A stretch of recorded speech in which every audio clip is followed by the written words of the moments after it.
the Indiana State House in a very heavily Democratic district, and about 95% Democratic district, as a libertarian, and my only platform was medical marijuana. I never rang a single doorbell. I made a couple ads, I wrote a couple articles, and attended a few meetings, and I got the highest percent of vote of any third-party candidate for state or federal office in the entire state of Indiana on medical marijuana. That's incredible. That gave me a lot of enthusiasm and encouragement that people want to hear this message. So I've continued with this, and we're going to go to the Indiana State Medical Association again and try to get this done. Now, whether you agree with medical marijuana or not, 80% of Americans do feel that people who have pain and suffering that might benefit from marijuana should have access to it and shouldn't be penalized or punished because of it. And so I'm just kind of expounding on that. And another thing that got me interested in this is I grew up on a farm, and I grew up with farm people in Iowa, and my roots in Indiana go back a long ways. My great-great-great-grandfather was the first settler in Owen County, Indiana in 1816, and our people have been in Indiana since 1812. So, you know, I didn't grow up here, but like I said, our family roots go back here a long way. So I have a fair amount of empathy for that. Plus, as a physician, you know, I feel like I'm, you know, at least as sympathetic and empathetic as the average guy. Well, I do this rural clinic then in Owen County, Indiana, where I have been an obstetrician gynecologist. I had a young woman come to see me who was 17 years old, pregnant, living with her mother, and she had a medical condition called myasthenia gravis. And I don't know if you're familiar with that or not, but it's the disease that Aristotle Onassis had that killed him. It's a muscle wasting disease. And she was 17 years old, taking medication, and pregnant, had this disease. During the course of her pregnancy, she developed refractory nausea and vomiting. In other words, all the medicines that I was prescribing for her were totally unsatisfactory and weren't helping her. And she got very frustrated, didn't tell me this, but resorted to using marijuana to relieve her nausea and vomiting, which worked. And then she tried to mollify me by saying, yeah, the medicine that you're giving me is fine and I'm feeling better. Well, she was feeling better, but not because of anything I could do for her, but because she was smoking marijuana. Well, so, and I'll go into a little bit later in the interview kind of some of the medical benefits of marijuana, the upside and the downside. Yeah, that'd be very interesting. And so anyway, because of her condition, this myasthenia gravis, she went into labor prematurely, and she had a condition called preeclampsia, which is common in women with myasthenia gravis. And she delivered a baby about 4 weeks early that did well, stayed in our hospital in Bloomington for 5 days. And the state mandated that this baby be tested for drugs because of the prematurity. Well, the nursing services, social services, Indiana's Healthy Families, all worked with this young woman, said she was an ideal mom, she was a model parent. Day 5 of life, she took the baby home, was home for 4 days with this, and she was supervised at home, living with her own mother, was visited by these visiting nursing services, and said she was doing great. Day 9, the test comes back, positive for cannabinoids or marijuana. And Child Protective Services from Indiana went into her home and stole her baby from her and put it in foster care. Oh, that's incredible. Stole her baby from her. At day 5? Day 9 of life. Day 9. Put it in foster care. This baby languished in foster care for 5 weeks. It was neglected, it got a pneumonia, and my patient had to undergo court-mandated drug rehab and petition to get her own baby back. Oh. And they kept it for 5 weeks. Before the mother? Before she could get her own baby back. Oh, that's incredible. I submit this is wrong.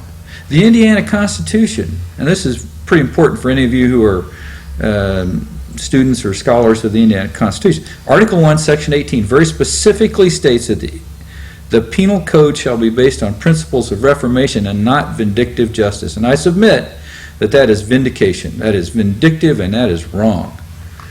And that just got me going. I haven't looked back. Well, that's horrible. Terrible, horrible, really bad. And I assume that's not the only case either. Oh, there have been others, and many others, but this happened to me and one of my Personally. patients, and it got me charged up, and I have had a little bit of background, as I mentioned, with a kind of a libertarian sort of philosophy of leave me alone. I don't want somebody's help to make decisions in my life about what I do and how I do it that doesn't harm anybody else.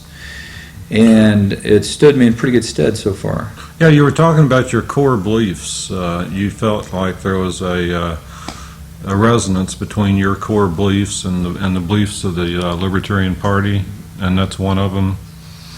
Well, exactly. Basically, the Libertarian Party is a party of the constitutionalists. They feel that government serves best by basically leaving the individual alone, and that if government stuck to its constitutional limits, that it would be small enough that it wouldn't interfere with our daily lives, because it wouldn't be able to, and that it would cost a lot less. Even President Reagan said that government exists to protect us from each other. We cannot afford enough government to protect us from ourselves. Yet we've got this government that wants to protect us from ourselves with everything from seatbelt laws to a number of personal choice items that harm no one else. And among them, this insane war on drugs. Yeah, what do you have to say about the war on drugs? That's a very interesting topic in itself. Well, it's not constitutional. It took a constitutional amendment. It took an amendment to the United States Constitution to outlaw production and sale of alcohol. Mm-hmm. But we have, through governmental fiat, allowed prohibition, selective prohibition of certain drugs. And it has created the biggest degradation of civil liberties ever to our Constitution. The government feels that they have the right. They could come into this room today on the mere suspicion of drugs being used here and arrest us, confiscate all of our property, and we would have to not only sue to get it back, but be deprived of resources to do that. And 8 out of 10 of those confiscations never result in a conviction. That's among the things that the war on drugs has done. As far as drugs in general, at the dawn of the 20th century, the drug addiction rate in America was 0.28%. And that was for opium, cocaine, and morphine.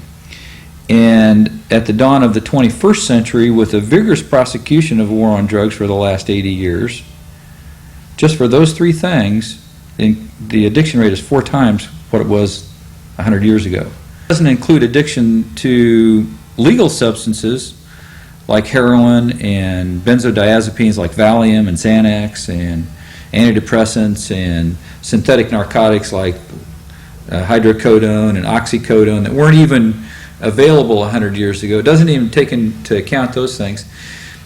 And because of the illegality of these substances, we've created this whole subculture of black market supported industry that is very lucrative and very violent and very counterproductive and destructive to society. So among the things that does, then, it prohibits people who suffer from having substances available to them for relief of pain and suffering, such as marijuana, which has been around for thousands of years and has been considered one of the safest drugs ever known to man that has any kind of therapeutic benefit. And there's never been a single recorded fatality related to marijuana use. Yet you can't use it. Yeah, that's amazing, isn't it? I mean, It's you would flabbergasting. think the toxicity issue would just be overwhelming. I mean, common sense. I mean, what's the big problem? Well, everybody that's looked at this